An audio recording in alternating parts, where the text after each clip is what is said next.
तर नमस्कार विद्यार्थी मित्रांनो, स्वागत आहे आपल्या सरकारी जॉब अपडेट चॅनलमध्ये. तर मित्रांनो, आजचा व्हिडिओ खूप जबरदस्त आणि भारी व्हिडिओ झाला आहे. तर मित्रांनो, आज पोलीस भरतीबद्दल तुम्हाला संपूर्ण माहिती आहे सांगणार आहे. पुणे जिल्ह्याचे वेळापत्रक जे आहे ते समोर आलेले आहे. पुणे जिल्ह्याची पूर्णपणे माहिती आहे सांगणार आहे, कारण की या पुणे जिल्ह्यामध्ये ग्राउंड किती तारखेला होणार आहे हे तुम्हाला सांगणार आहे. तर तुम्ही जराही स्किप न करता आजच्या व्हिडिओ ते पूर्णपणे बघा. तर मित्रांनो, चला जरा वेळ न घालता आपण आजच्या व्हिडिओला सुरुवात करूया.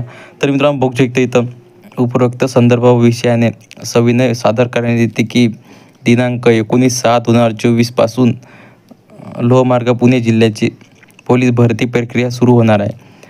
तर मैदानी चाचणी जी आहे ते 19/7/2024 पासून मैदानी चाचणी आहे ते सुरू होणार आहे मित्रांनो पुणे जिल्ह्यामध्ये.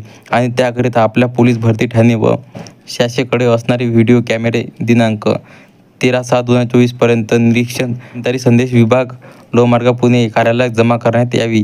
तर तुम्हाला व्हिडिओ कॅमेरे वगैरे जे आहे ते तुमच्याकडे असले ते सर्वांनी त्यांच्याकडे द्यायचे आहे. तर मित्रांनो, तुम्हाला माहिती कशी वाटली? अशाच प्रकारे माहिती जर पाहिजे असेल तुम्हाला दररोज सर्व जिल्ह्याबद्दल, तर तुम्ही आपल्या चॅनलला नक्की सबस्क्राईब करा. तर मित्रांनो, पुन्हा भेटूया आपल्या अशा व्हिडिओमध्ये. तर मित्रांनो, जय हिंद, जय महाराष्ट्र.